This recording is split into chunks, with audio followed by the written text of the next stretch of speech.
हाँ वही वही, हीट में भी एनालॉजी थी, जैसे हीट और करंट में भी थी, है ना, हीट और करंट में भी थी, वैसे electrostatics and gravitation,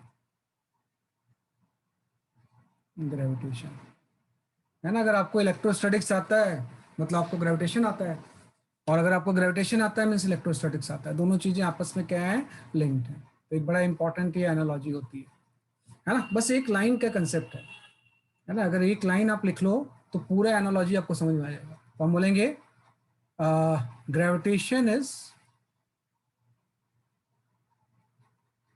right similar to, है ना, कि gravitation is similar to electrostatics of non conducting substance, of non conducting substance, है ना। ये आपका होता है कि gravitation is similar to the electrostatics of non conducting substance, है ना, कंडक्टर के जैसा नहीं है। और ये सही भी है क्योंकि अभी तक जो हमने इलेक्ट्रोस्टैटिक्स पढ़ा है वो नॉन कंडक्टिंग के लिए तो पढ़ा है ना, कंडक्टर के लिए तो पढ़ा ही नहीं है। तो जो नॉन कंडक्टिंग का अभी तक आपने इलेक्ट्रोस्टैटिक्स पढ़ा है उसको एज इट इज हम ग्रेविटेशन में अप्लाई कर सकते हैं। Non conducting substance with attractive force, with attractive force, है ना, कि भाई gravitation is similar to electrostatics of non conducting substance with attractive force, है ना। ग्रेविटेशनल फोर्स हमेशा क्या होता है, अट्रैक्टिव होता है ना। बाकी तो ग्रेविटेशन एंड इलेक्ट्रोस्टैटिक्स में सारी चीजें सिमिलर होती हैं, है ना। बस एक ही डिफरेंस होता है कि electrostatic force can be repulsive also, लेकिन जो ग्रेविटेशनल फोर्स होता है ये हमेशा क्या होता है, बेसिकली आपका अट्रैक्टिव होता है ना। तो अब हम थोड़े से कन्वर्जन की बात करते हैं कि भाई क्या चीज हम चेंज करेंगे। तो आपको पता है कि जो कन्वर्जन होगा, जहां पे भी आप चार्ज यूज करते थे क्यू, उसकी जगह पे आप मास यूज कर लो, है ना, कि जहां पे भी आप चार्ज यूज करते थे उसकी जगह पे क्या आ जाएगा, मास आ जाएगा। जो कांस्टेंट आपका के यूज करते थे, कूलम्स कांस्टेंट, उसकी जगह पे कैपिटल जी आ जाएगा, क्योंकि आपको पता है कूलम्स लॉ के अकॉर्डिंग फोर्स की वैल्यू क्या होती है, that is the K Q1 Q2 by R square. और ग्रेविटेशनल फोर्स जो होता है भी इनवर्स स्क्वायर लॉ है, ये आपका G m1 m2 by R square होता है। तो दोनों इनवर्स स्क्वायर लॉ है, बस चार्ज की जगह पे मास आ गया एंड के की जगह पे क्या आ गया, जी आ गया। यहाँ पे थोड़ी सी प्रॉब्लम है कि जो के होता है, दिस के का इक्वलेंट हम यहाँ पे इक्वल में लिख दे रहा हूँ, अदरवाइज इक्वलेंट होता है, जी होता है। और ये चीज होती है 1/4 पाई एप्सिलॉन नॉट, है ना। तो एप्सिलॉन नॉट का भी एनालॉगस लिखना होगा आपको। तो जो एप्सिलॉन नॉट है उसकी जगह पे अगर हम यहाँ से देखें तो हम 1/4 पाई जी लिख सकते हैं, है ना, कि जहाँ पे भी एप्सिलॉन नॉट अभी तक आप यूज करते थे वहां पे आप क्या लिख सकते हो, बेसिकली आपका 1/4 पाई जी, है ना। तो ये तीनों कन्वर्जन होते हैं, बाकी सारे फॉर्मूले सिमिलर है कि भाई चार्ज की जगह पे मास आ गया, के की जगह पे जी आ गया, और एप्सिलॉन नॉट की जगह पे हम क्या पुट कर देंगे, 1/4 पाई जी, है ना, कि एप्सिलॉन नॉट जहां पे भी यूज करते थे उसकी जगह पे हम 1/4 पाई जी यूज कर सकते थे, राइट। तो इसी तरह से हमने वैसे 11th में काफी कुछ पढ़ लिया था। तो अगर हम यहाँ पे डिफाइन करते हैं कि what is the gravitational field,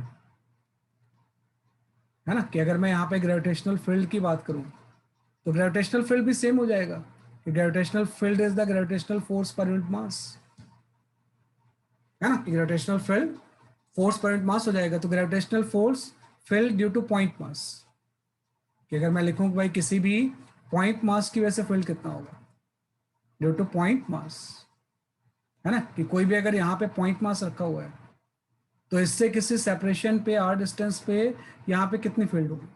तो एक तो फील्ड की डायरेक्शन हमेशा अट्रैक्टिव होगी, है ना, कि जो फील्ड होगा ये हमेशा कैसा होगा, अट्रैक्टिव होगा, है ना, फील्ड की डायरेक्शन टुवर्ड्स द मास होगी। और इसका जो मैग्नीट्यूड होगा, है ना, हम लिख सकते हैं आपका Gm/r², है ना, जैसे KQ/r² होता है वैसे हम क्या लिख सकते हैं, बेसिकली आपका Gm/r², है ना। तो ग्रेविटेशनल फील्ड आ गया, है ना। तो जो भी फॉर्मूले अभी कन्वर्जन में आपको बताऊंगा, वैसे तो सिंपल सा भी मैंने पॉइंट मास के लिए। ऐसे हम यहाँ बात कर सकते हैं ग्रेविटेशनल पोटेंशियल एनर्जी, कि we can talk about the gravitational potential energy, है ना, कि भाई कोई भी दो सिस्टम ऑफ मास है उसकी ग्रेविटेशनल पोटेंशियल एनर्जी क्या होगी, वही है इनफाइनाइट से लाने में जो वर्क होगा। तो ग्रेविटेशनल पोटेंशियल एनर्जी जो हो जाएगी वो यू हो जाएगी, है ना, कि सपोज मैंने बोला कि एक मास यहाँ पे कैपिटल एम है और इससे किसी आर सेपरेशन पे एक दूसरा मास रखा हुआ है स्मॉल एम, तो इसकी ग्रेविटेशनल पोटेंशियल एनर्जी जो होगी वो minus G capital M into small M by are हो जाएगा।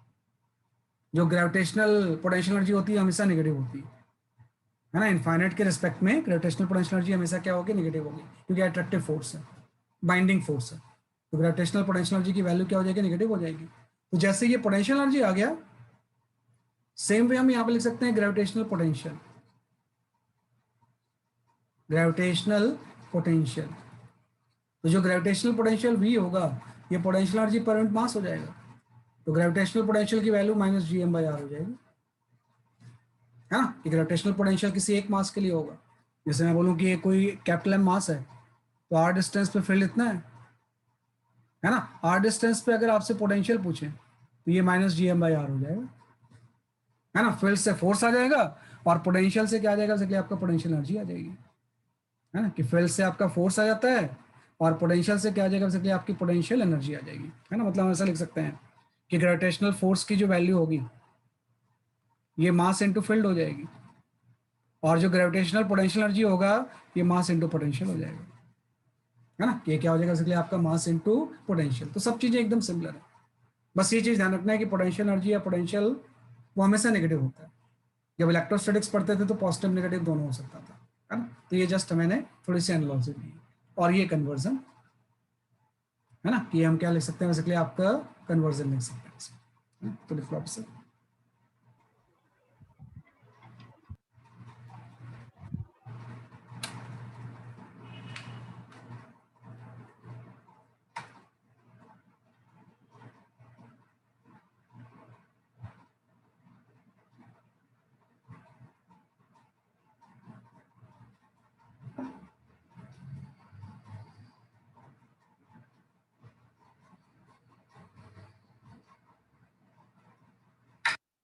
ये जस्ट आपने किया। ऐसे ही हम गॉस लॉ भी लिख सकते हैं इसमें, क्या हम ग्रेविटेशन में गॉस लॉ के बारे में जैसा इक्विवेलेंट भी बात कर सकते हैं हम इसमें, है ना, कि यहाँ पे ग्रेविटेशन में we can talk about the Gauss law also. कई बार न्यूमेरिकल्स इसके ऊपर आ भी सकते हैं, है ना। तो अगर हम गॉस लॉ इन ग्रेविटेशन की बात करें तो we can write it like this, है ना।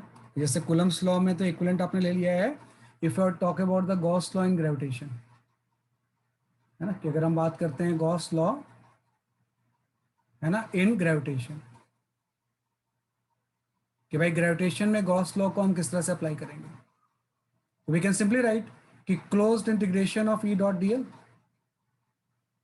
ई डॉट डी ए हो जाएगा, है ना। यहाँ पे ई जो stand for gravitational field equal to हो जाएगा, माइनस साइन एक लगा देना उसमें, वही अट्रैक्टिव फोर्स है इसलिए, तो यहाँ पे माइनस ऑफ आ जाएगा M enclosed by epsilon naught की जगह पे 1/4 पाई जी आ जाएगा, है ना। चार्ज इनक्लोज की जगह पे एम इनक्लोज्ड हो गया और एप्सिलॉन नॉट की जगह पे क्या आ गया, 1/4 पाई जी आ गया।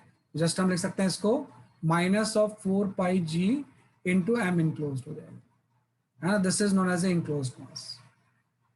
ये क्या हो जाएगा, इसलिए आपका इनक्लोज्ड मास हो जाएगा।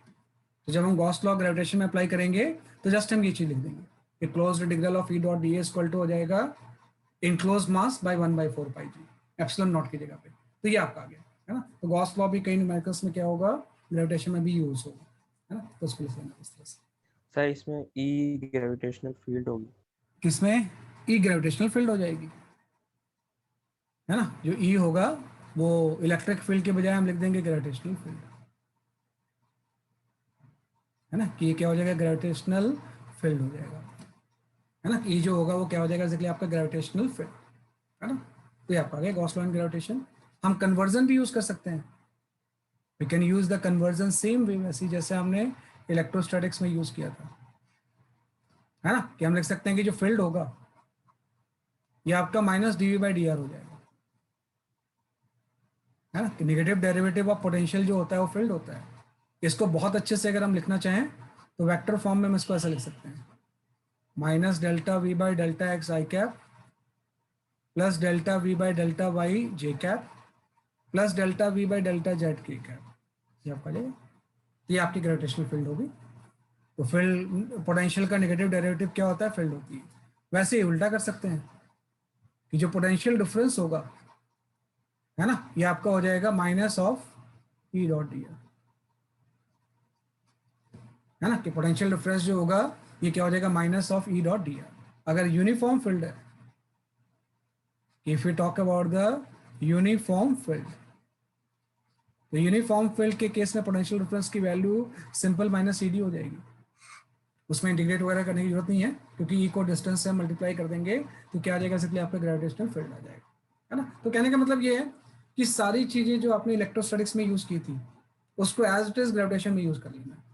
Electrostatics of non conductor, conductor तो अभी हम जानते ही नहीं, कंडक्टर तो नेक्स्ट क्लास का एजेंडा है, वो तो एक बड़ा कंसेप्चुअल और डिटेल चीजें हैं, हम कर सकते हैं सर इवनिंग क्लास का हाँ, आज ही पढ़ेंगे।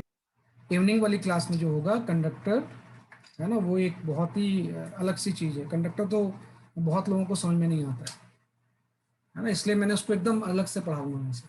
वो समझ में इसलिए नहीं आता है ना कि कंडक्टर और नॉन कंडक्टर को लोग मिक्स करके पढ़ाते हैं, है ना, बुक्स में भी ऐसे ही दिया हुआ है, कहीं कंडक्टर आ गया कहीं नॉन कंडक्टर आ गया, लेकिन मैं एकदम कंडक्टर अलग से पढ़ाऊंगा तो आपको एकदम क्लैरिटी के साथ वो समझ में आ जाएगा, है ना, क्या पूछ लेना ऐसे।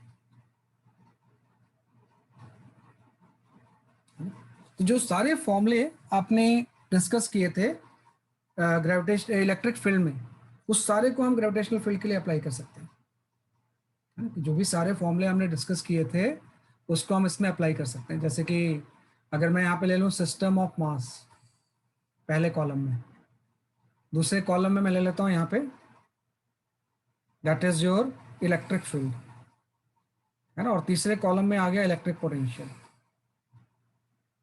है ना, कि इलेक्ट्रिक क्या हो जाएगा बेसिकली आपका पोटेंशियल,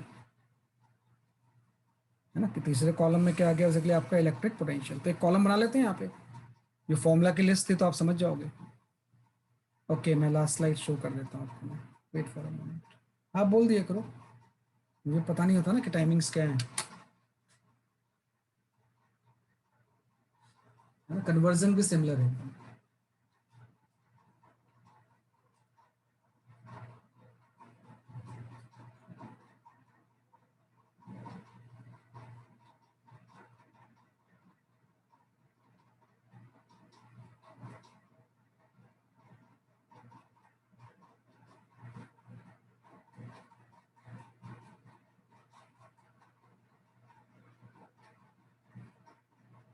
है ना, ये आपका गया इस तरह से। तो अब हम आ जाते हैं फॉर्मूला के ऊपर, है ना। तो फॉर्मूले में सबसे पहले मैं आ लेता हूँ कि किस सिस्टम ऑफ मास की हम बात कर रहे हैं, कि जो आपका सिस्टम ऑफ मास है वो क्या है। We can talk about the system of mass, और इस सिस्टम ऑफ मास की वजह से what is the electric field, इससे इलेक्ट्रिक फील्ड का फॉर्मूला क्या होता है, और इससे इलेक्ट्रिक फील्ड में लिख रहा हूँ ग्रेविटेशनल फील्ड। ये मैं नाम कई बार उल्टा सीधा ले लूंगा तो आप उसमें आप समझ जाना कि हम ग्रेविटेशन की बात कर रहे हैं। तो यहाँ पे आपका आ जाएगा ग्रेविटेशनल फील्ड, ग्रेविटेशनल फील्ड, और यहाँ पे आ जाएगा ग्रेविटेशनल पोटेंशियल, ग्रेविटेशनल पोटेंशियल, है ना। तो जैसे सिस्टम ऑफ मास में हम ले लेते हैं, सबसे पहले जो हमने लिया था वो रिंग लिया था,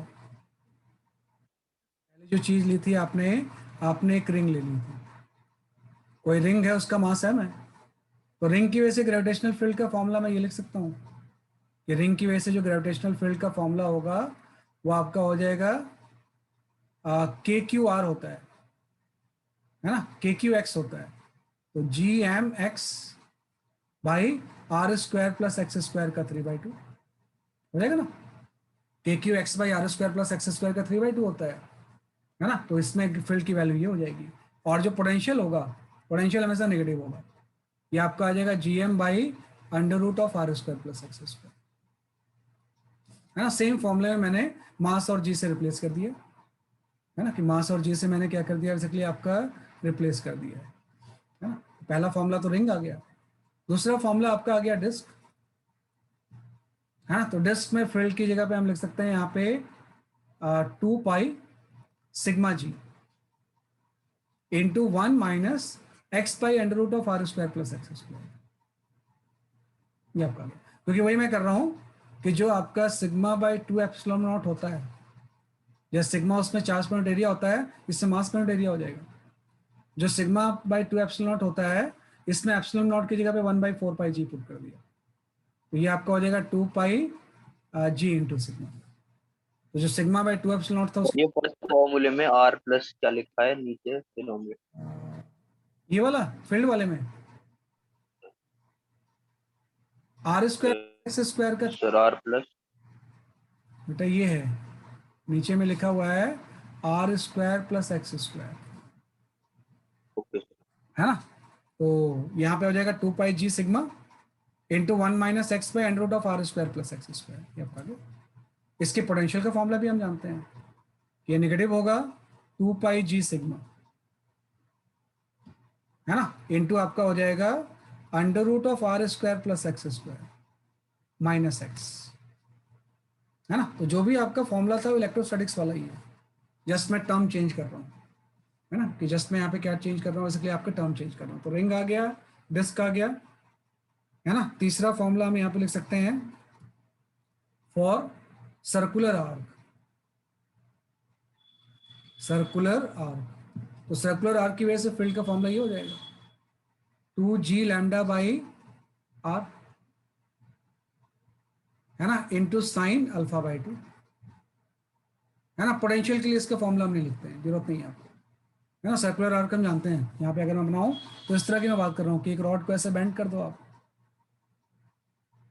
है ना। तो जब रॉड को हम इस तरह से बेंड करेंगे और इसकी रेडियस अगर आर है और इसका मास अगर एम है, बेसिकली आपका एम है, तो इस पॉइंट पे हम ये फील्ड लिख सकते हैं कि ग्रेविटेशनल फील्ड अट्रैक्टिव होगा, और उस ग्रेविटेशनल फील्ड की वैल्यू मैंने लिखा है, और अल्फा ये पूरा एंगल था, तो हाफ एंगल यहाँ पे अल्फा बाई 2 हो जाएगा, है ना। ये आपका आ गया 2j lambda by r into sine alpha by 2, उसमें 2k lambda by r into sine alpha by 2 होता है, जी की जगह पे k आता है, लैम्डा यहाँ पे मास पर यूनिट लेंथ हो जाएगा, यहाँ पे आप लिख लो कि सिग्मा जो होगा this is your mass per unit area,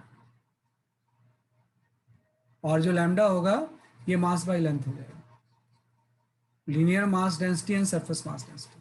तो सर्कुलर आर्क के लिए हम ये फॉर्मूला यूज कर लेंगे, है ना। सर्कुलर आर्क आ गया। फोर्थ में हम आ जाते हैं, we can talk about the infinite sheet,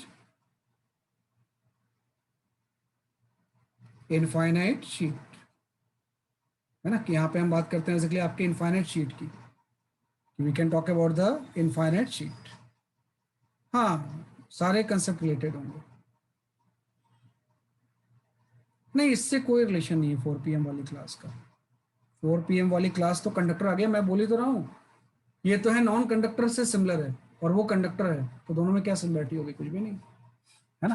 तो इनफाइनाइट शीट की अगर हम बात करें तो इनफाइनाइट शीट की वजह से फील्ड की value sigma by 2 epsilon not होती है, मतलब इसके अकॉर्डिंग आपका हो जाएगा 2 पाई जी इंटू सिग्मा। और इनफाइनाइट शीट में हम पोटेंशियल डिफरेंस की बात करते हैं, तो पोटेंशियल डिफरेंस की वैल्यू हो जाएगी ईडी, पोटेंशियल डिफरेंस जो हो जाएगा वो माइनस ई इंटू डी हो जाएगा, है ना। और ई की वैल्यू आप यहाँ पुट कर दोगे, इनफाइनाइट शीट में हम किसकी बात करते थे, पोटेंशियल डिफरेंस की, तो वो क्या हो जाएगा बेसिकली आपका माइनस इंटू ई डी, ई की वैल्यू हम ये पुट कर देंगे, है ना? तो इनफाइनाइट शीट हो गया। फोर्थ हो गया hollow spherical shell, hollow spherical shell, कि अगर कोई हॉलो स्फेरिकल शेल है तो उसके इनसाइड पॉइंट पे फील्ड 0 होती है, और आउटसाइड के लिए कैसे बिहेव करता है, एज ए पॉइंट मास, वो आपका हो जाएगा G into capital M by R square. Hollow spherical shell के अंदर इनसाइड पॉइंट पे पोटेंशियल जो होगा वो कांस्टेंट होगा, है ना, और इसकी वैल्यू जो होगी वही होगी जो सरफेस पे होगी, तो minus G M by capital R हो जाएगा। और आउटसाइड के लिए as a point mass, outside के लिए कैसे बिहेव करेगा, एज ए पॉइंट मास, तो पॉइंट मास बिहेव करेगा तो ये आपका हो जाएगा minus G M by small r, है ना। तो सेम कंसेप्ट है कि हॉलो स्फेरिकल शेल के अंदर इनसाइड फील्ड 0, ये आउटसाइड के लिए एज ए पॉइंट मास। अगर इनसाइड फील्ड 0 है तो कन्वर्जन के अकॉर्डिंग इनसाइड पोटेंशियल कांस्टेंट होगी, और वो जो कांस्टेंट पोटेंशियल होगी वो सरफेस के इक्वल होगी, जो भी सरफेस पे होगा। और आउटसाइड के लिए कैसे बिहेव करेगा, एज ए पॉइंट मास, है ना। तो ये जस्ट आपने ले लिया, इस तरह से हमने यहाँ पे क्या कर दिया, डिफाइन कर दिया, है ना। तो ये जस्ट आपने इसको डिफाइन किया है। तो ये सिमिलर फॉर्मूले हैं, अगर आपको नहीं भी आता है कोई याद करने की जरूरत नहीं है, इलेक्ट्रिक फील्ड वाले फॉर्मूले में ही आप इसको रिप्लेस कर दोगे। लेकिन एक बार बताना जरूरी होता है कि इस तरह से इसमें सिमिलरिटी क्या करती है, एग्जिस्ट करती है ना। तो आपका इस तरह से तो ये आपने कर दिया। ऐसे अगर मैं सॉलिड स्फीयर ले लूँ यहाँ पे, है ना, कि अगर मैं यहाँ पे ले लूँ सॉलिड स्फीयर कोई,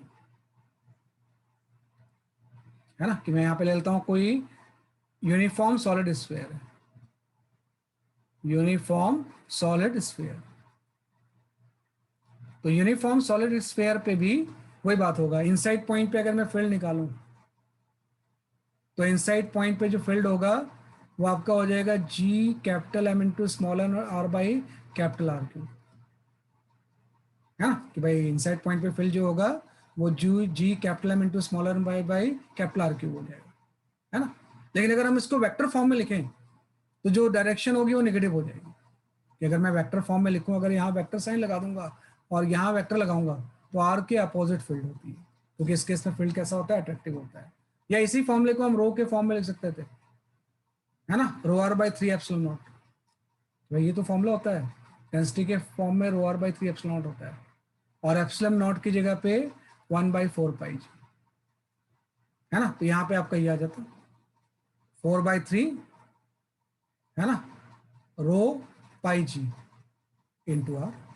सर ऐसे तो अगर हर फॉर्मूले में वेक्टर्स लगा रहे हैं तो हर में माइनस लगना चाहिए हर में क्योंकि माइनस आ जाएगा। अपोजिट। मैं यहाँ पे जस्ट अगर मैं वेक्टर साइन नहीं लगा रहा हूँ तो मतलब मैं मैग्नीट्यूड की बात कर रहा हूँ, है ना। फील्ड हमेशा क्या होगा, अट्रैक्टिव होगा, है ना, कि फील्ड जो होगा वो हमेशा कैसा होगा, अट्रैक्टिव होगा हर केस में।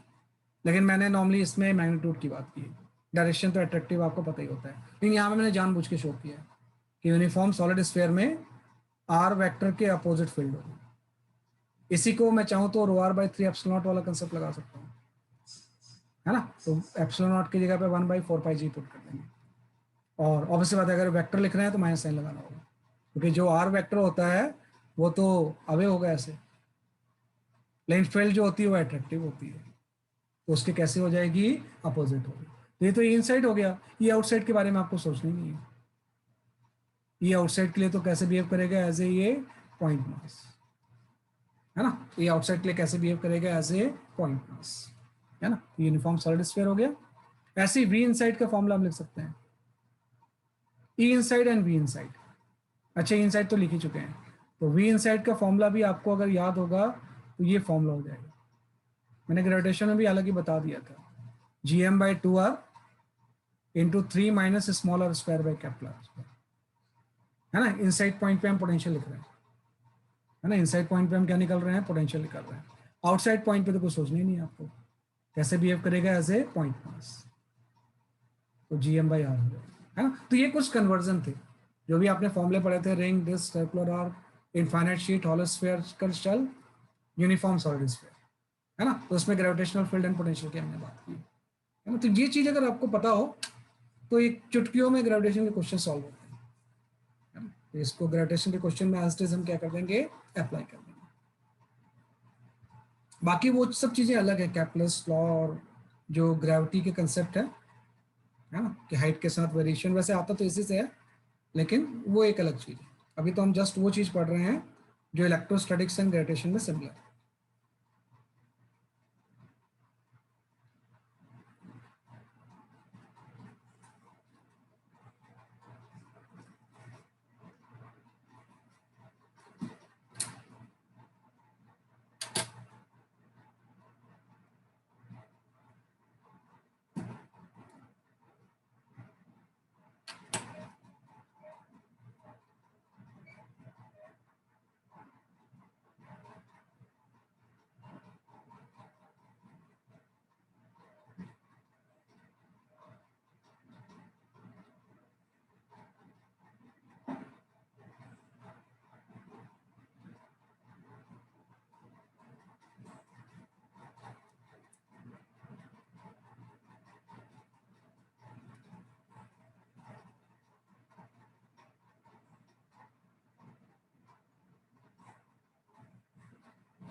ठीक है, ये हमने कर लिया इस तरह से। तो this way we can attempt this question, है ना, ये कर लिया। है ना? तो इसके ऊपर मैं कुछ न्यूमेरिकल शेयर करता हूँ जिसमें ये सिमिलैरिटी यूज करके उसको आप सॉल्व करेंगे, है ना। सारे मतलब जो भी कुछ 5-6 क्वेश्चंस हैं वो सब हाईली कंसेप्चुअल क्वेश्चंस हैं, उसको थोड़ा सा आप अटेम्प्ट कर लोगे। ग्रेविटेशन हो सकता है लास्ट ईयर भी आपने उसको किया होगा, लेकिन अब ज़्यादा अच्छे से कर पाओगे उसे आप। है ना? तो ये आपका आ गया जो फॉर्मूले आपको यूज करने हैं, है ना।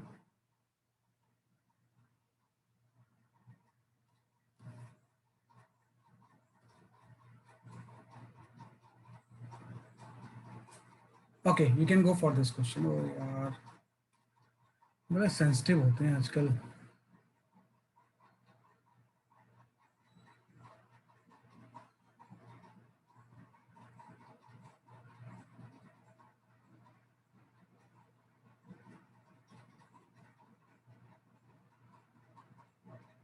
Okay, you can go for.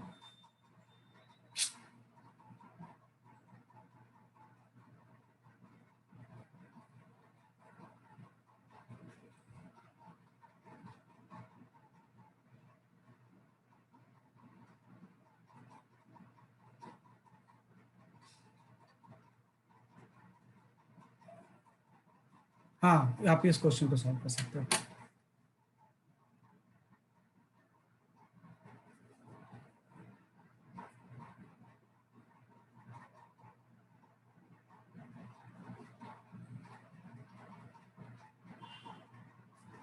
ये डिस्टेंस आर है फर्स्ट स्ट्रिंग से, है ना। फर्स्ट स्ट्रिंग वाली जो डिस्टेंस है वो आर है। थोड़ा बढ़ा लो इसको यहाँ तक।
हाँ Ramesh, your answer is correct.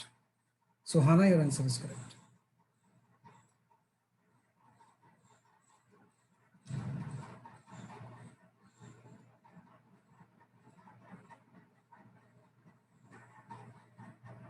Kartikeya Tyagi सही है।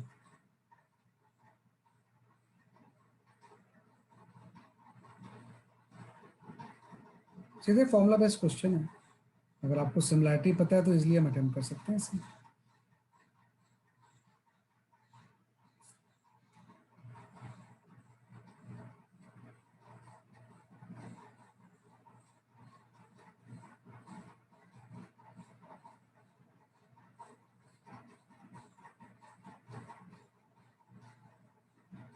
हाँ, Piyush Jha, your answer is correct.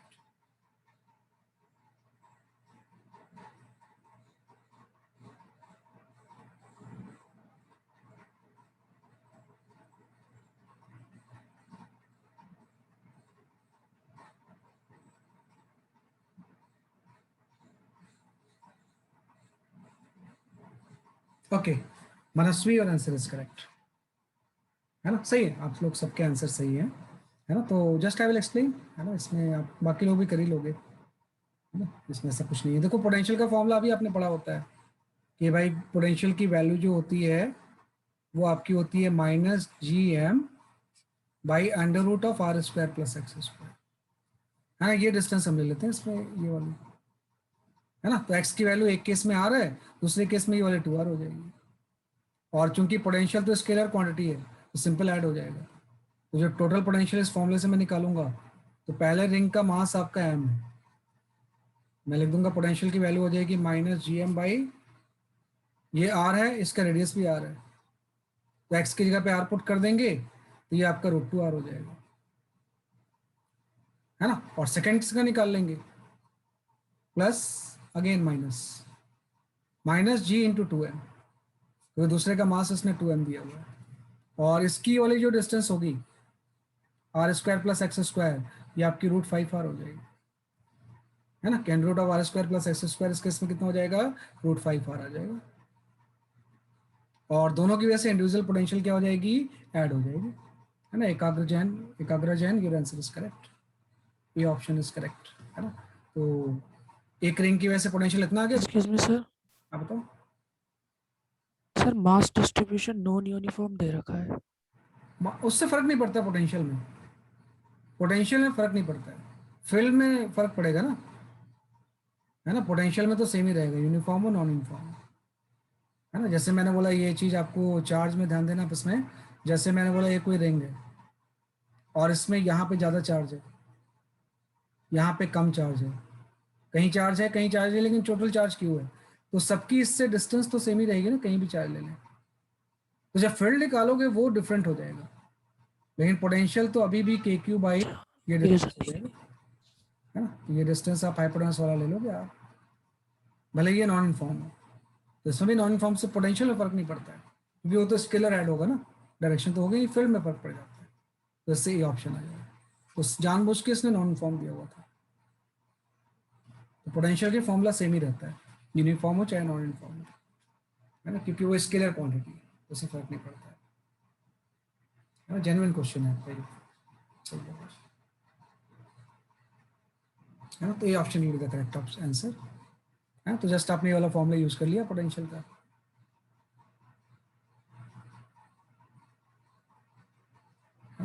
Next देखता हूँ पीछे कोई क्वेश्चन तो नहीं बचा हुआ है.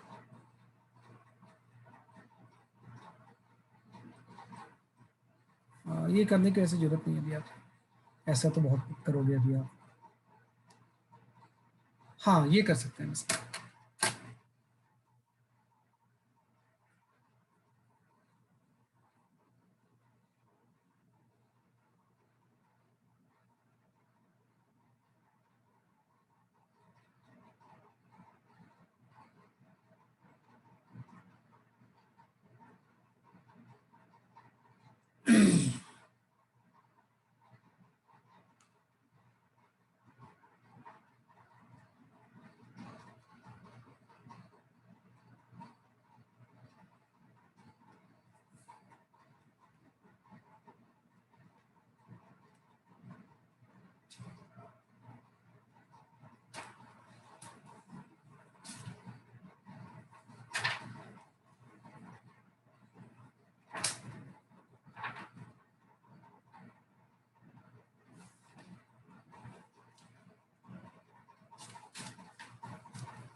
हाँ, रमेश and यथार्थ, your answer is correct.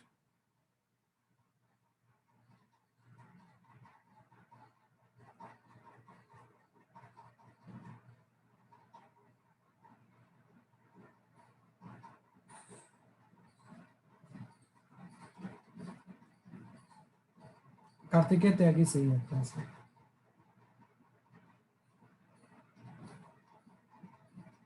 Siddharth, your answer is correct.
हाँ सही है. अंकुश Verma and Nihal Rawat, your answers are correct.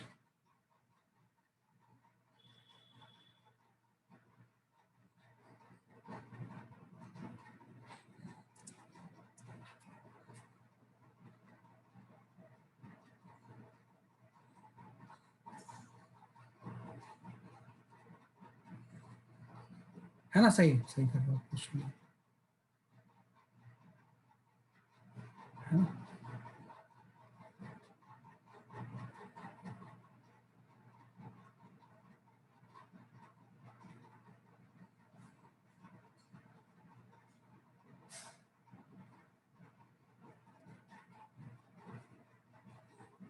Harshit Pal and एकाग्र Jain, your answer is correct.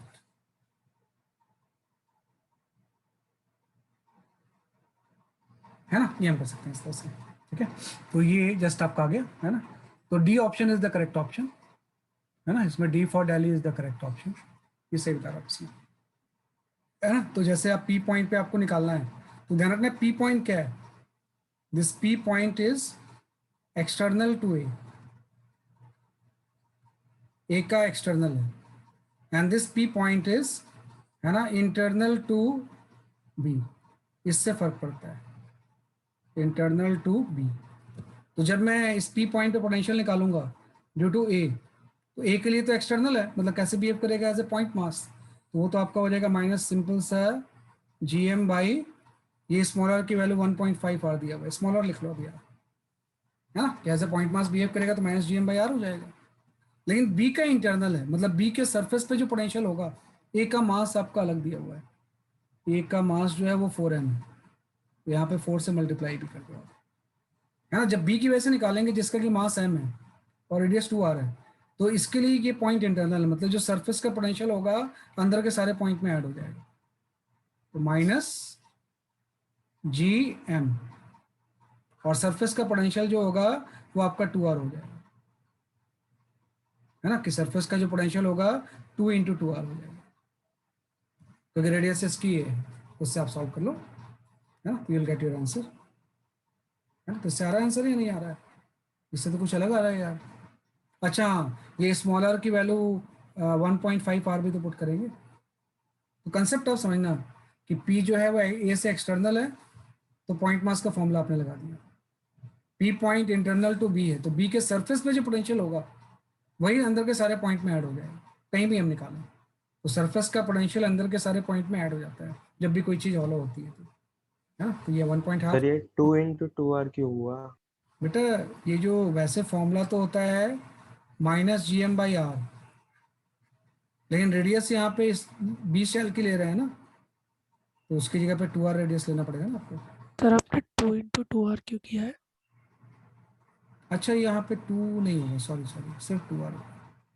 Sir वो तो सर सॉलिड वाले में। हाँ 2r होगा, 2r होगा, सही बात है, क्योंकि -gm/r ही तो फॉर्मूला होता है सरफेस पे जो पोटेंशियल होता है उसका, है ना, तो r की जगह पे 2r हो जाएगा, सही बात है।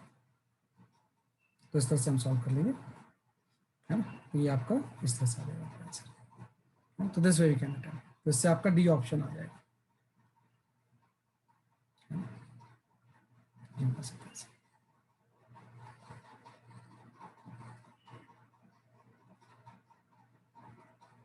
ओके नेक्स्ट देखते हैं।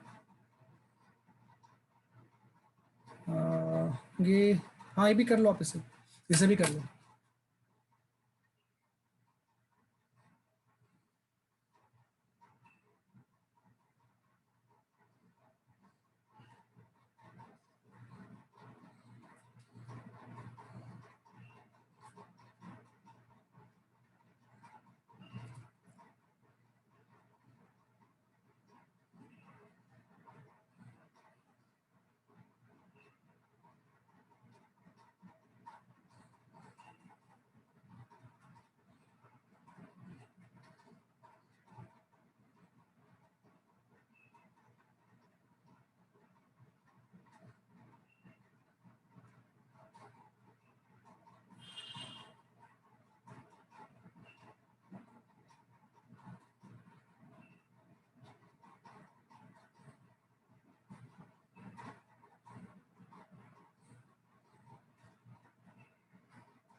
चलो इसमें तो आप कैसे भेजोगे क्वेश्चन का आंसर, है ना, मैं इसको एक्सप्लेन ही कर देता हूँ, बस तो पता है आपको इसका आंसर, है ना।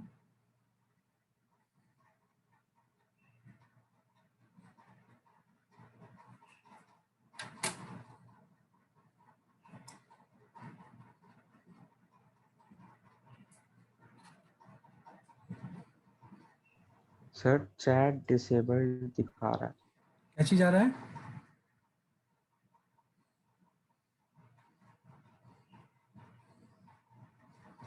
सर चैट डिसेबल्ड दिखा रहा है। अच्छा चैट डिसेबल्ड दिखा रहा है, हो सकता है कुछ सेटिंग में गड़बड़ होगी, अभी करता हूँ ठीक, है ना, अभी करता हूँ।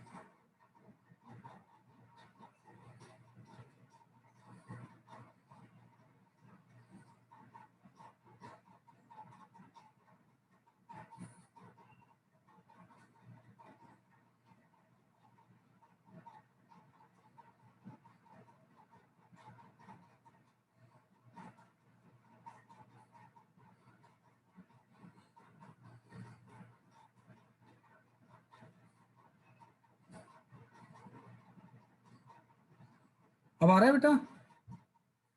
अभी भी डिसेबल्ड बता रहा है?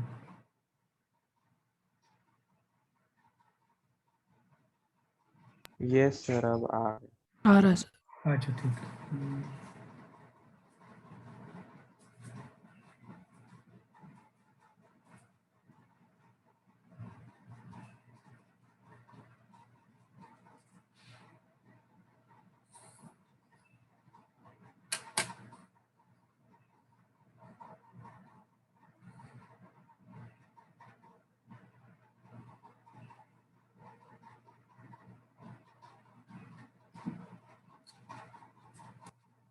सही है, इसको बहुत ज़्यादा सोचने की जरूरत नहीं है। हाँ बिल्कुल सही है ना, है ना, ये आ जाएगा आपका, है ना, सही बात बोल रहे हो आप इसमें, है ना, सबके आंसर सही है ना, भव्या, कार्तिकेय त्यागी, है ना, दक्ष, सबके सही है। स्क्वायर नहीं होगा बेटा, दक्ष इसमें स्क्वायर नहीं होता, सुहाना सही आंसर आपका, है ना, एंड निहाल सही है। भाई कुछ नहीं करना है आपको इसमें, 3 पार्टिकल एक इक्विलेटरल ट्रायंगल बना रहे हैं ऐसे, है ना, जैसे चार्ज होते थे, इसका मास अगर हम m ले लें और इसके बीच का सेपरेशन अगर d है, तो इसकी फर्स्ट पार्ट में तो पोटेंशियल एनर्जी निकालना है, तो ये आपका हो जाएगा -3 gm² हो जाएगा, बाई d हो जाएगा, ये आंसर आ गया, है ना। भाई सारे ऐड हो जाएंगे, सारे जो इंट्रैक्शन हैं, एक इस इंट्रैक्शन की होगी, इस इंट्रैक्शन की होगी, इसकी होगी, तीनों को ऐड कर दोगे।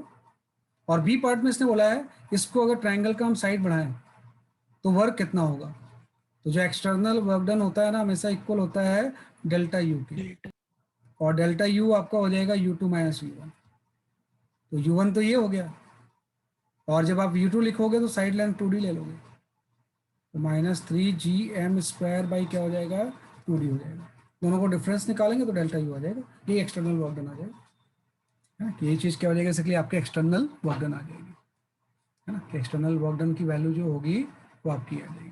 सही बात है, अंकुश सही है आपका आंसर, है ना। ध्यान रखना इसमें पोटेंशियल या पोटेंशियल एनर्जी में नीचे स्क्वायर नहीं होता है, सिंगल पावर होती है इसमें, है ना, तो हम इजिली अटेंड कर सकते हैं इसे, है ना। ये तो सॉल्व कर ही चुके हैं, है ना। ये भी मत करो, ये भी कर चुके हो लास्ट ईयर आप। हाँ, you can go for this question,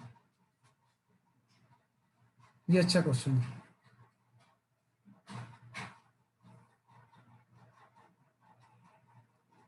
अच्छा, पहले का आंसर शो करूं मैं आपको, ओके, अभी शो करता हूँ आपको मैं। ये था,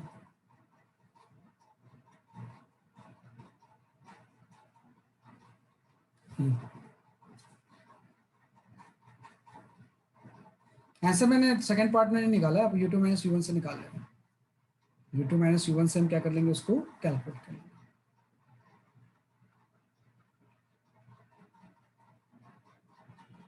है ना, या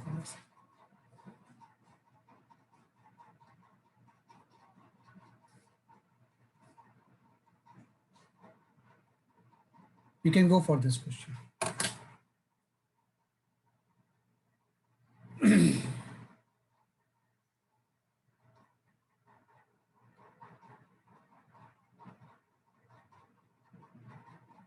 यूनिफॉर्म डेंसिटी आप इसमें R लिखा हुआ है, तो R गलत टाइप्ड है, आप इसको रो ले लेना, है ना, आप इसको रो ले लो, इसकी डेंसिटी जो है इसकी यूनिफॉर्म है ऐसे, इसके अंदर कैविटी है ऐसे, डेंसिटी रो है।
अब ऐसे क्वेश्चन ना बिना इलेक्ट्रोस्टैटिक्स के करना थोड़ा सा मुश्किल होता है। इलेक्ट्रोस्टैटिक्स में फॉर्मूला हम जानते हैं, उसको अप्लाई करेंगे।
ओके,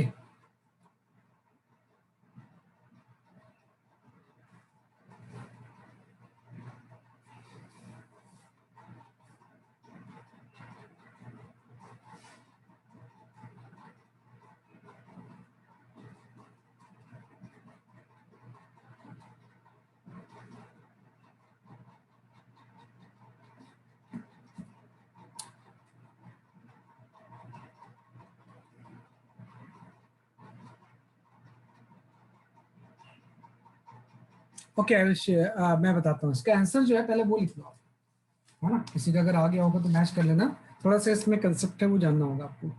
जो इसका आंसर है वो ये दिया हुआ है, √2/3 into pi capital G rho into आपका r², ये इसका आंसर है।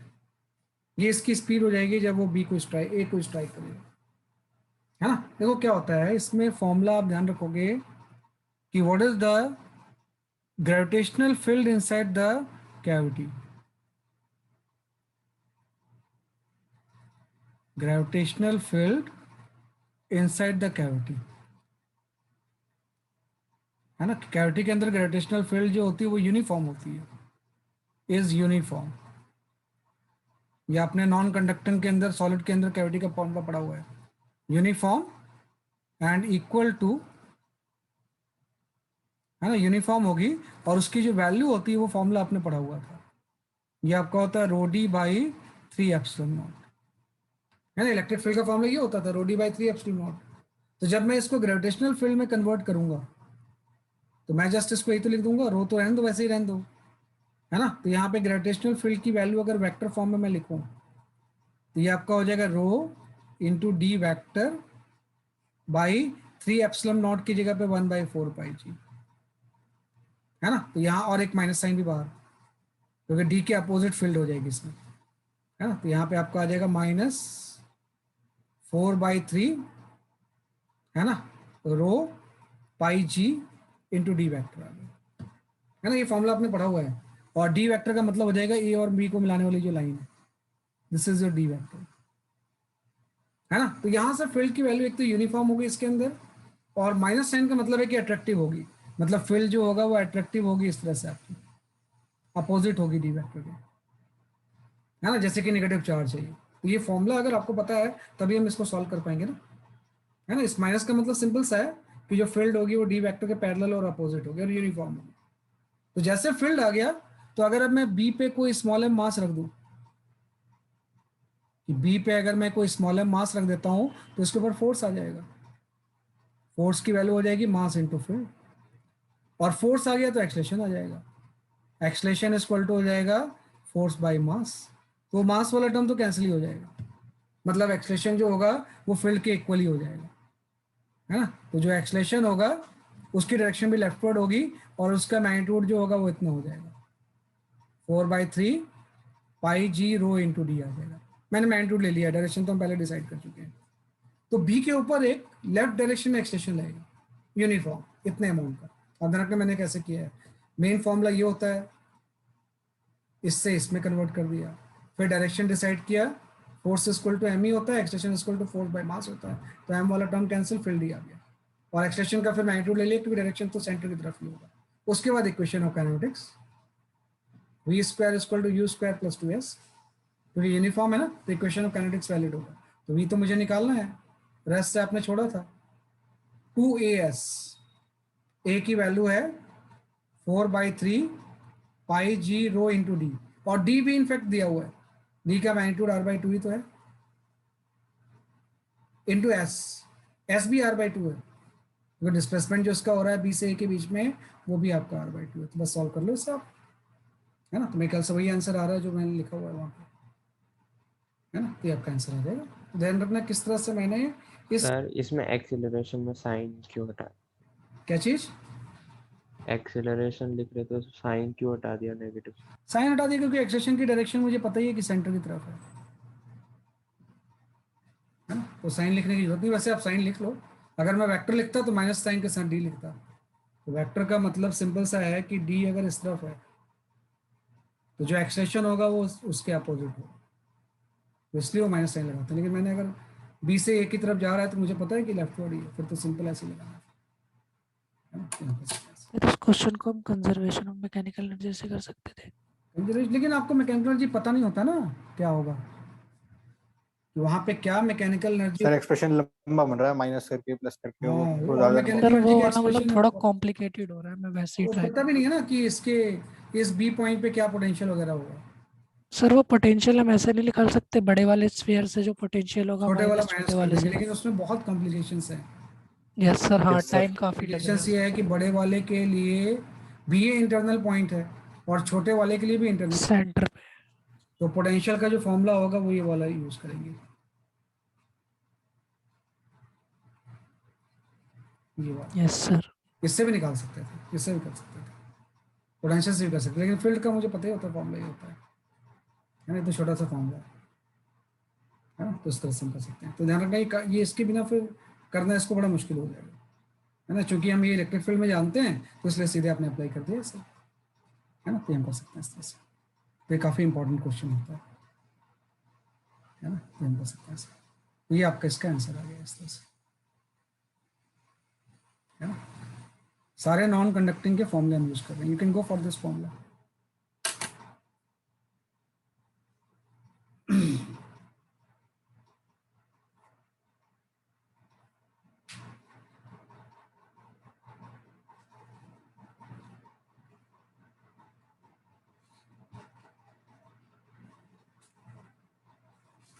मतलब इसमें कोई इलेक्ट्रोस्टैटिक्स की जरूरत नहीं है, तो सिंपल सा ऐसा है।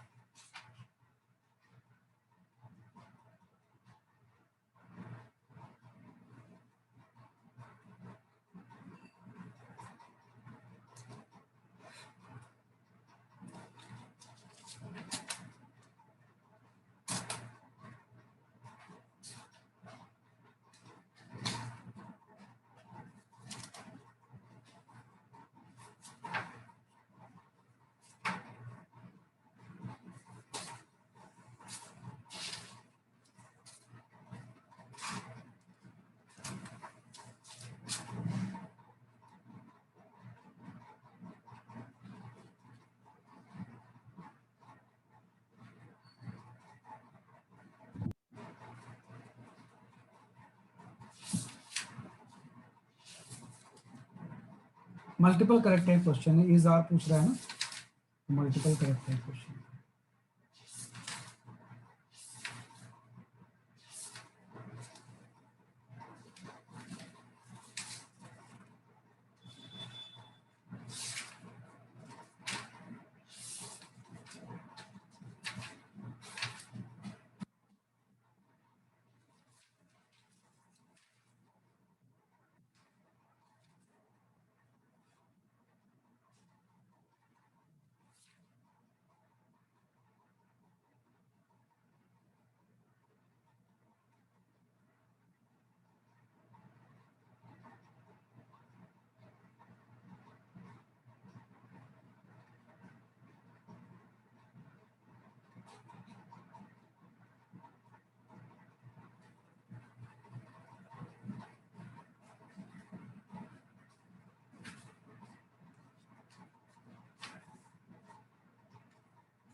सुहाना एंड यथार्थ सही आंसर है आपका।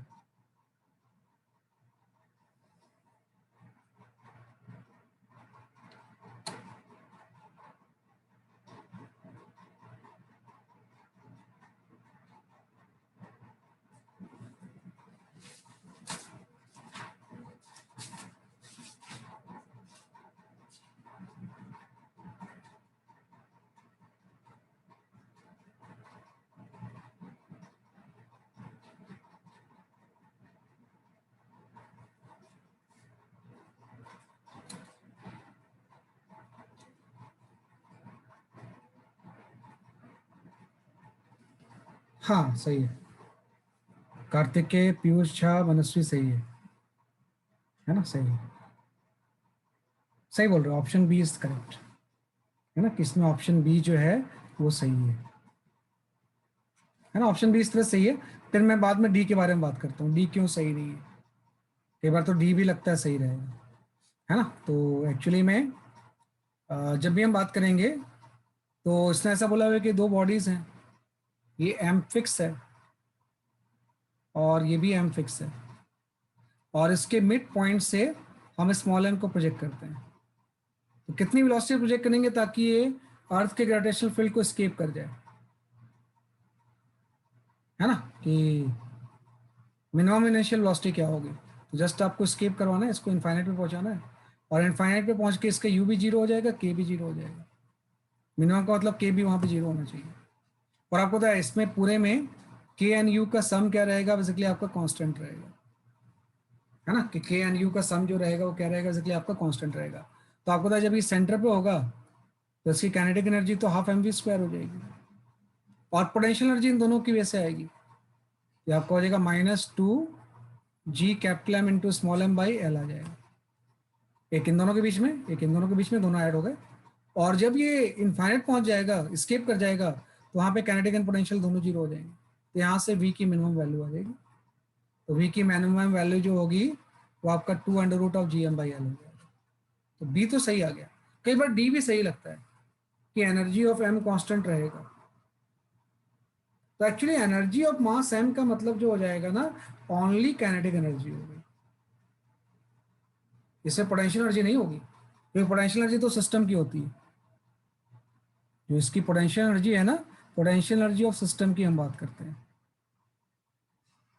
तो सिस्टम की पोटेंशियल एनर्जी मतलब ये कैपिटल एम और स्मॉल एम की इंट्रैक्शन एनर्जी है, वो सिर्फ स्मॉल एम की नहीं है, ये कैपिटल एम और स्मॉल एम के बीच की इंट्रैक्शन एनर्जी है, ये स्मॉल एम की नहीं है। स्मॉल एम की एनर्जी का मतलब सिर्फ काइनेटिक एनर्जी है, तो काइनेटिक तो डिक्रीज हो ही रहा है, तो वो कांस्टेंट नहीं रहेगा, इसलिए गलत हो जाएगा। तो थोड़ा सा नहीं है ना, कि इसमें जो लैंग्वेज हम इसमें क्या कर रहे हैं, यूज कर रहे हैं। हाँ, होल सिस्टम की एनर्जी तो कांस्टेंट ही रहेगी, लेकिन वो स्मॉल एम की बात कर रहा है सिर्फ, है ना। तो स्मॉल एम की कांस्टेंट, तो स्मॉल एम की एनर्जी का मतलब है सिर्फ उसकी काइनेटिक एनर्जी, बाकी जो पोटेंशियल एनर्जी होती है वो तो सिस्टम की होती है ना, इसलिए डी गलत हो जाएगा इसमें, है ना। तो ये आपका आंसर हो जाएगा इस तरह से। तो थोड़ा सा ट्रिकी क्वेश्चन था, ये आपका आ गया इस तरह से, ठीक है ना, ये हम ऐसे सॉल्व कर सकते हैं ऐसे।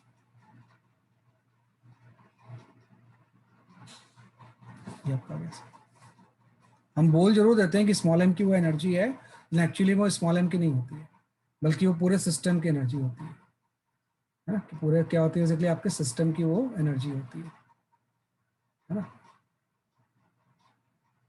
Okay, you can go for this question, ये लास्ट क्वेश्चन है, इसके बाद रेस्ट ऑफ द क्वेश्चन जो है मैं ग्रुप में शेयर कर दूंगा, आप उसको सॉल्व कर लेना और आंसर में से मंगा लेना। सर इसमें एस्केप स्पीड का फॉर्मूला यूज नहीं कर सकता था? कौन सा फॉर्मूला? एस्केप स्पीड का? बेटा वो फॉर्मूला तो ग्रेविटेशनल फील्ड ऑफ अर्थ के लिए है ना, तो यहाँ पे अर्थ वगैरह तो कुछ है ही नहीं,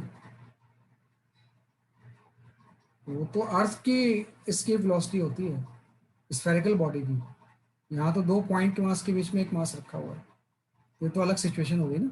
कॉन्सेप्ट तो हमने वही यूज किया है, सर वो भी यूज करेंगे तो सेम आंसर आ जाएगा हमारा। लेकिन वो सही नहीं है, उसको यूज करने का कॉन्सेप्ट सही नहीं है। बट सर अभी मैकेनिज्म से करना चाहिए। रिसेंटली जब सर ने कराया था, मतलब दूसरे जो ट्रैक में चल रहा है, तो उन्हें हाँ, बताया था कि मतलब उससे भी हम एक तरह से सॉलिड स्फीयर ही मानते हैं या पॉइंट मास मान सकते हैं कि जब डिस्टेंस बड़ा हो, और जो कर सकते हैं एस्केप लेकिन वेलोसिटी होती है वो एंगल ऑफ प्रोजेक्शन पर डिपेंड नहीं करती, इसलिए हम उसे एज अ स्केलर मान सकते हैं, मतलब एस्केप स्पीड मान लेते हैं। हाँ, वो तो एंगल ऑफ उसे प्रोजेक्शन तो ऐड यहाँ पे आ कर ही नहीं देंगे। रहा है, चाहे वर्टिकल हो चाहे हॉरिजॉन्टल हो, उससे फर्क नहीं पड़ता। यस सर, तो दोनों की वजह से जो एस्केप स्पीड होगी उसे ऐड कर देंगे तो लेकिन यही देखो आएगा। क्या करना है आपको कि मेन जो है ना, आप इसी से करना, ये मैं बता रहा हूँ ओके सर। कि के प्लस यू सम, कोई इसमें शॉर्टकट मत रखो आप, वो कभी एप्लीकेबल हो जाएगा कभी नहीं होगा, तो इसी से सॉल्व करो आप, K plus U equal to constant से, है ना। फिर कई बार क्या होता है कि जैसे अर्थ है, अर्थ के अंदर कोई क्रैटर आ गया, है ना, तो फिर वो कॉम्प्लिकेटेड हो जाता है। जैसे कई ओके क्वेश्चन सर। जेई में आया हुआ है कि अर्थ है, अर्थ के अंदर इस तरह से क्रैटर आ गया, यहाँ से कितनी स्केप स्पीड होगी, तो हर केस में ये चीज़ यूजफुल होगी आपकी। वो फॉर्मूला तो आप अर्थ के लिए यूज़ कर लो पहले, तो ये कंसेप्चुअल ज़्यादा अच्छा है, ऐसे ही करना चाहिए आपको। सर उसे भी हम इसी से प्रूव करते हैं। अब वो क्वेश्चन पे आ जाओ,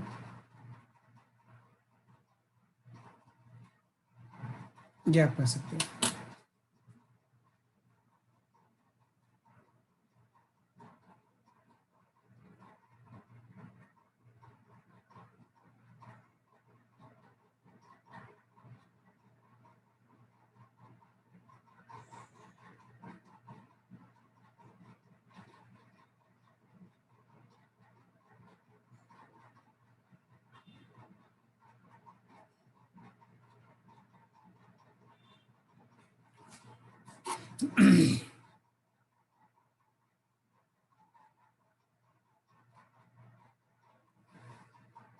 सही है रमेश, सही होगा आपका आंसर।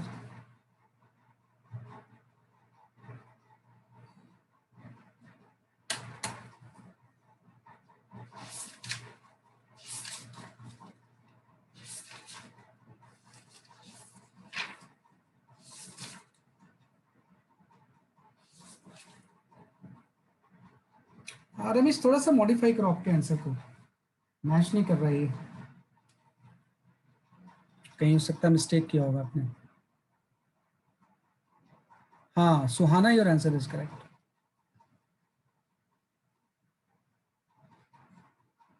हाँ सही है रमेश, सब सही है आपका आंसर।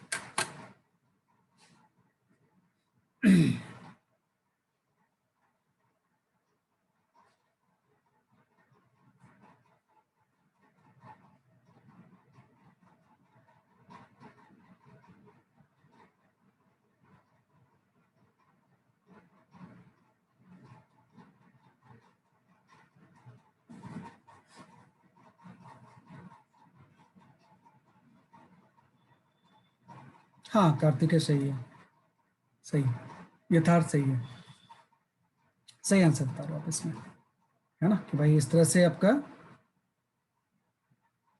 कि ये कोई फिक्स्ड रिंग है और रिंग का मास कितना है, कैपिटल एम है, इसके सेंटर से 2r डिस्टेंस पे यहाँ पे एक पार्टिकल ले लेते हैं स्मॉल एम मास का, तो ये इसको अट्रैक्ट करेगा, तो जब हम इसको रेस्ट से छोड़ेंगे, है ना, तो यहाँ पे जब पहुंचेगा तो इसकी स्पीड पूछ रहा है ये कितना हो जाएगा, है ना, तो जस्ट आपका K plus U equal to constant से आ जाएगा। मनस्वी सही है आपका आंसर, कि जब ये यहाँ पे था, और अब होता है कि जो यू इक्वल टू होता है वो मास इंटू पोटेंशियल होता है, और जो वी की वैल्यू रिंग की वजह से होती है वो minus G M by under root of are square plus x square हो जाती है। तो आप इस पॉइंट और इस पॉइंट के बीच में K plus U equal to constant लगा लो, है ना, कि के प्लस यू इक्वल टू हम क्या लगा लेंगे, कॉन्स्टेंट। निहाल सही है आपका आंसर, है ना, तो आप लगा लो इसमें कि भाई जब ये रेस्ट पे था तो कैनेटिक तो जीरो थी, पोटेंशियल इस फॉर्मूले से आ जाएगा, तो ये आर है और ये 2r है, तो ये √5r हो जाएगा, है ना, तो इसकी पोटेंशियल एनर्जी जो होगी वो आपकी हो जाएगी G capital M into small M by √5r, इस पोजीशन पे, है ना, कि इस पोजीशन पे क्या हो जाएगा, इसलिए आपका √5r, दैट्स सही है आपका आंसर। तो काइनेटिक एंड पोटेंशियल का सम यहाँ पे आ गया, अब इक्वल टू हो जाएगा सेंटर पे होगा, तो सेंटर पे काइनेटिक एनर्जी आप लिख रहे हो हाफ एम वी स्क्वायर। अब सेंटर पे आप ध्यान रखना, पोटेंशियल एनर्जी जीरो नहीं होगी, फील्ड जीरो होता है, पोटेंशियल जीरो थोड़ी होता है। अगर मैं सेंटर की बात करूं, एट सेंटर, इसमें कई बार मिस्टेक हो जाती है। तो एट सेंटर में जो एक्स की वैल्यू जीरो होगी, तो वहां पे पोटेंशियल जो होगा वो माइनस GM/R होगा। फील्ड जीरो होती है सेंटर पे, पोटेंशियल थोड़ी। तो पोटेंशियल एनर्जी आप लिख लोगे स्मॉल m को मल्टीप्लाई करके, तो G capital M into small m/R हो जाएगा, है ना। इससे आप सॉल्व कर लो। तो इससे सॉल्व करके मेरे ख्याल से डी ऑप्शन सही आ जाएगा, है ना। डी ऑप्शन जो होगा वो क्या होगा, उसके आपका करेक्ट होगा। तो this way we can attempt, है ना। तो डी ऑप्शन जो होगा वो क्या होगा, उसके आपका सही हो जाएगा। तो इससे वी की वैल्यू हम निकाल लेंगे, इतनी होगी वी की वैल्यू, तो ये आपका। तो ये मैंने जस्ट सिमिलरिटी एक बता दी है ना। तो कई नहीं तो कई बार आपको वो कनेक्शन थोड़ा सा मिसिंग होता है। तो today we have covered the similarity. Rest of the question जो मैं आज नहीं करवा पाया, I will share in the group, तो उसको आप सॉल्व कर लेना। एंड आंसर के लिए मुझे एक बार बता देना कि आंसर चाहिए आपको, तो मैं फिर सेंड कर दूंगा वंस यू हैव सॉल्व, है ना। तो आज के लिए इतने काफ़ी है, मिलते हैं कुछ देर बाद फिर से, है ना। Okay sir. Meet after half an hour, है ना। तो उसके बाद करते हैं आगे। तो अब स्टार्ट होगा आपका कंडक्टर। पहली बार हम नॉन कंडक्टर से कंडक्टर पे जाएंगे, और कंडक्टर तो बहुत ही कंसेप्चुअल चीज़ है ना। उसको समझना थोड़ा सा, कुछ 10-11 पॉइंट्स हैं उसमें, है ना। वो समझ में आ जाए तो फिर सारी चीज़ें समझ में आ जाएंगी, है ना। नहीं तो हम घूमते रहते हैं कंडक्टर के बारे में, है ना। Okay, that's all for today.